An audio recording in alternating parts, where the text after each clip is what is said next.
ہمارا آج کا موضوع دل کیسے زندہ ہوتا ہے، مردہ دل کو زندہ کرنے کا کیا طریقہ ہے۔ دیکھیں، آج کی یہ ویڈیو انتہائی قیمتی ہے کیونکہ آج کے وقت دلوں کو زندہ کرنے کی کتنی ضرورت ہے یہ آپ سب کو اچھی طرح معلوم ہے۔ بدقسمتی سے آج ہمارے قلوب زنگ آلود اور مردہ ہو چکے ہیں، لہٰذا اللہ کے دیدار کے لیے اور معرفت الہی کے لیے دل کو زندہ کرنا لازم ہے، کیونکہ دل کو زندہ کیے بغیر اللہ تک پہنچنے کا کوئی راستہ نہیں ہے۔ بس انسان ایک ہی صورت میں اللہ تک پہنچ سکتا ہے، اور وہ یہ ہے کہ زندہ سلامتی والا انسان کے پاس دل ہو۔ لہٰذا ہم آج کی اس ویڈیو میں انشاءاللہ تعالی یہ بتائیں گے کہ دل کیسے زندہ ہوتا ہے، لہٰذا ویڈیو کو مکمل دیکھیے گا تاکہ کچھ حاصل ہو جائے۔ سامعین محترم، وجود انسانی میں دل ایک اہم عضو ہے جو تمام جسم میں خون فراہم کرتا ہے، اور اس کی دھڑکن نہ رکنے والی حرکت ہے جو قبل از پیدائش تا دم مرگ جاری رہتی ہے، اور دل کو انسانی وجود کا مرکز قرار دیا گیا ہے۔ یہ تمام جسم کو خون فراہم کر کے وجود کی بقا کا ضامن بھی ہے، اس لیے دل بادشاہ کے طور پر اور تمام جسم رعایا کے طور پر عمل کرتے ہیں، اور دل کا دھڑکنا ہی حیات انسانی کی علامت ہے، اور دل کی دھڑکن کے بند ہو جانے کو موت تصور کیا جاتا ہے۔ مگر صوفیاء کرام کے نزدیک دل سے مراد وہ دل نہیں جو خون سپلائی کرتا ہے یا جو نظر آتا ہے، بلکہ دل یا قلب سے مراد انسان کا وہ باطنی اور روحانی وجود ہے جس کو اللہ تعالیٰ نے اپنا عرش قرار دیا ہے، اور ہم بھی اسی روحانی دل کے متعلق آج گفتگو کر رہے ہیں، کیونکہ یہی دل خیر اور شر کا مرکز ہے، یہی وجود کا بہترین حصہ ہے، اور یہی شیطان کا اعلی کار بننے پر بدترین حصہ بھی قرار دیا جاتا ہے۔ دیکھیں، روحانی دل ہی وہ جگہ ہے جہاں سے انسان کے تمام احساسات، جذبات اور مزاج جنم لیتے ہیں، جو پھر پوری شخصیت پر اثر انداز ہوتے ہیں۔ اور کبھی آپ نے غور کیا ہے کہ اگر ہمیں اپنی کوششوں کا من چاہا نتیجہ حاصل نہ ہو تو ہمارا دل کتنا اداس ہو جاتا ہے، جبکہ یہی دل پسندیدہ چیز پا لینے سے خوش ہو جاتا ہے۔ حضرت شاہ محمد ذوقی رحمۃ اللہ علیہ فرماتے ہیں کہ بندے کا قلب اللہ کا عرش ہے، جس میں حق تعالی بالذات ظاہر ہوتا ہے، رحمان اس پر مستوی ہے، اور وہ اسرار الہی کا مرکز اور تمام عیان و مخلوقات کے ظواہر کا احاطہ کرنے والا ہے، اور ہر چیز کا قلب اس کا خلاصہ ہوا کرتا ہے، اور قلب انسانی بھی اللہ تعالیٰ کا نور ہے جس کی ایک چمک تمام مخلوقات اور موجودات کا خلاصہ ہے۔ سامعین محترم، اس روحانی دل کی اہمیت دیکھیں کہ دین اسلام میں کوئی بھی عبادت یا کوئی نیکی کا کام تب تک قبول ہی نہیں ہوتا جب تک کہ اسے قلبی طور پر ادا نہ کیا جائے۔ قلب کے اندر مومن نور اور ہدایت وصول کرتا ہے، اور وہ ذکر کے ذریعے قلب سے اپنے خالق کو یاد رکھتا ہے تاکہ اس کی روح ترقی پائے۔ جناب رسول اکرم صلی اللہ علیہ وآلہ وسلم کا فرمان علی شان ہے کہ بے شک انسان کے جسم میں گوشت کا ایک ٹکڑا ہے، جب اس کی اصلاح ہوتی ہے تو سارے جسم کی اصلاح ہوتی ہے، اور اگر یہ بگڑ جائے تو سارا جسم بگڑ جاتا ہے۔ جان لو کہ وہ ٹکڑا قلب ہے۔ اسی طرح مولا کائنات حضرت علی علیہ السلام نے فرمایا کہ انسان کے بدن میں ایک ایسا ٹکڑا ہے جو تمام بدن سے افضل، اور اسے قلب یا دل کہتے ہیں۔ اسی میں حکمت اور جہالت دونوں کے مواد اور قوتیں موجود ہیں۔ اسی طرح سیدنا غوث العظم حضرت شیخ عبد القادر جیلانی رضی اللہ تعالی عنہ دل کے بارے میں فرماتے ہیں، جب دل پاک ہو جاتا ہے تو تمام اعضاء بھی پاک ہو جاتے ہیں۔ جب دل صحیح اور زندہ ہو جاتا ہے تو تمام اعضاء صحیح اور زندہ ہو جاتے ہیں۔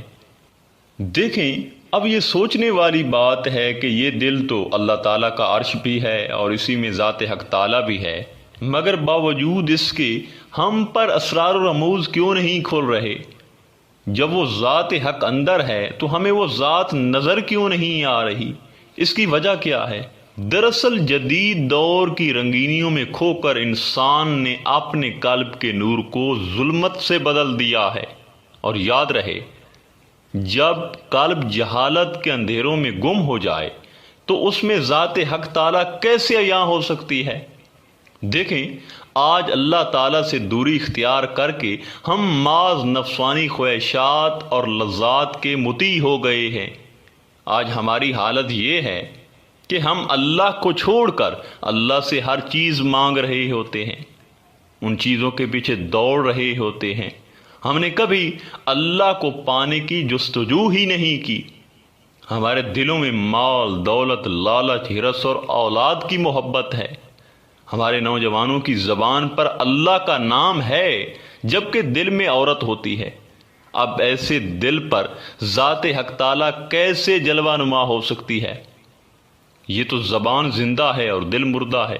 اب کچھ دل ایسے بھی ہیں جن پر کبھی نفس و شیطان کی طرف سے خیالات کا ورود ہوتا ہے، کبھی ملائکہ کی طرف سے خواطر کا نزول ہوتا ہے، کبھی رحمان کی طرف سے خواطر اور تجلیات کی برسات ہوتی ہے، اور کبھی یہ دل پتھر کی طرح سخت ہوتا ہے، کبھی یہ موم سے بھی زیادہ نرم ہو جاتا ہے، کبھی اس میں خشیت اور خضوع اور خشوع کی کیفیات طاری ہوتی ہیں، تو کبھی اس میں فسق و فجور گھس جاتا ہے، کبھی یہ قلب خشیت الہی سے لرزنے لگتا ہے، اور کبھی بے مروت اور متکبر بن جاتا ہے، کبھی اس میں کسی کے لیے رغبت پیدا ہوتی ہے اور کبھی کسی کے لیے اس دل میں نفرت در آتی ہے۔ لیکن اگر کوئی یہ سمجھے کہ اس دل کے ساتھ اللہ کا دیدار ہوگا تو یہ بات بھی صحیح نہیں ہے، کیونکہ یہ دل بھی الجھن کا شکار ہے، کبھی ادھر تو کبھی ادھر، لہذا یہ بھی مردہ کے زمرے میں آتا ہے۔ حضرت سخی سلطان باہو رضی اللہ تعالیٰ عنہ فرماتے ہیں، کوشتہ دل زندہ گرد و تن جواز بزنگ ہا، مردہ را کے سود دارد گور با نقش و نگار۔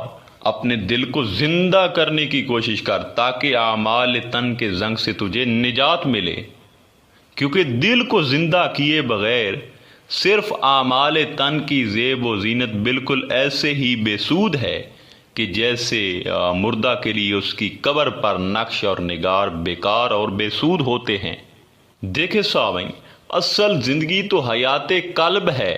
دل کے زندہ ہونے کا مطلب اللہ تعالیٰ سے نزدیکی ہے، جبکہ دل کا مردہ ہونا اللہ تعالیٰ سے دوری ہے۔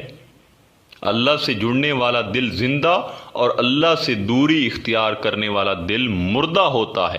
حضرت علامہ محمد اقبال رحمۃ اللہ علیہ فرماتے ہیں، دل مردہ دل نہیں ہے اسے زندہ کر دوبارہ، کہ یہی ہے امتوں کے مرض کہن کا چارہ۔ دیکھیں، اگر انسان کا دل مر جائے تو اس کا مطلب ہے کہ وہ اللہ تعالیٰ سے دور ہو گیا ہے، لیکن اگر دل زندہ ہو تو اللہ رب العزت اس دل کے قریب ہوتا ہے اور دل کی اسی حیات کو معرفت کہا جاتا ہے۔ لیکن سوال یہ پیدا ہوتا ہے کہ دل کیسے زندہ ہوتا ہے؟ دیکھیں، دل اس وقت زندہ ہوتا ہے جب وہ دل کو زندہ کرنے والے کے ساتھ جڑ جائے۔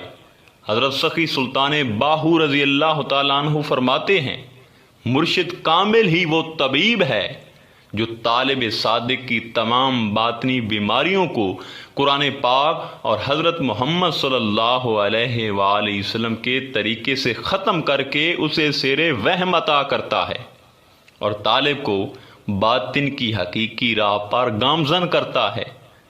مگر طالب کو بھی اس حقیقی باطنی راہ کو سمجھنے میں غلطی نہیں کرنی چاہیے، کیونکہ اس راہ میں بہت سے راستے آپس میں متصل ہوتے ہیں۔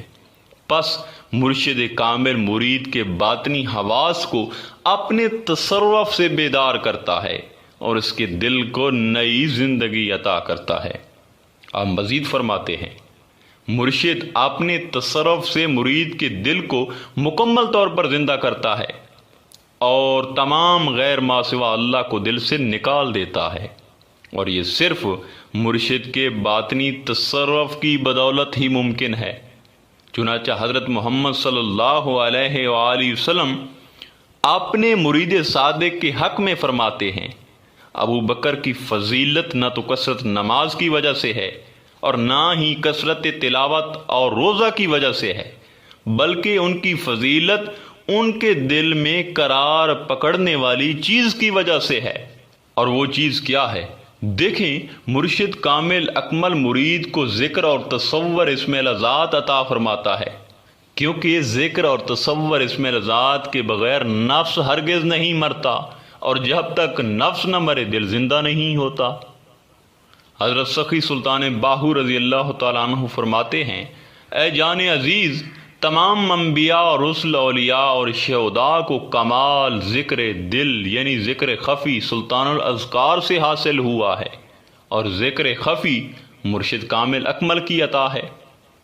ارشاد باری تعالیٰ ہے، خبردار اللہ کے ذکر سے ہی دلوں کو سکون ملتا ہے۔ اے میرے مولا، کس ذکر سے سکون ملتا ہے؟ تو اس کا جواب سورۃ الاعراف میں اللہ تعالیٰ فرماتا ہے، اپنے رب کا ذکر کرو بغیر آواز اونچی کیے، دل میں خفیہ طریقے سے، خوف اور عاجزی کے ساتھ، اور غافلین میں سے مت بنو۔ دیکھیں، اس آیت مبارکہ میں ذکر قلبی کا حکم ہوا ہے، کیونکہ ذکر قلب اللہ تعالیٰ کی طرف سے ایک ایسی نعمت ہے جو انسان کے اندر تمام بیماریوں کو ختم کر دیتی ہے، تمام نفسانی خواہشات کو ختم کر دیتی ہے، اور جب دل ہر طرح کی خواہشات سے آزاد ہو کر اللہ تعالیٰ کے ساتھ جڑ جاتا ہے تو یاد رہے کہ اس وقت دل زندہ ہو جاتا ہے۔ اللہ رب العزت کے ساتھ جڑنے سے قلب کو ایسی زندگی نصیب ہوتی ہے جو دنیا اور آخرت میں انسان کے لیے نفع بخش اور کامیابی کی ضمانت ہے۔ اور یاد رہے، جب دل اللہ پاک کے ساتھ جڑ جاتا ہے اور اسے استقامت نصیب ہو جاتی ہے تو پھر وہ اپنی جگہ سے نہیں ہلتا، چاہے کتنی ہی آندھیاں آتی رہیں۔ سو ایسا قلب ہر وقت اللہ پاک کی یاد میں محو رہتا ہے، اور اس مقام پر مانگنے کی طلب بھی ختم ہو جاتی ہے۔ حدیث قدسی ہے، جس کو میرے ذکر کی مشغولیت نے سوال کرنے سے بھی روک دیا، میں اسے مانگنے والوں سے زیادہ عطا کرتا ہوں۔ آخر میں دعا ہے کہ اللہ تعالی ہم سب کے قلوب کو زندہ اور منور فرمائے۔ انشاءاللہ تعالی ملتے ہیں ایک نئے موضوع میں، تب تک اللہ نگہباں۔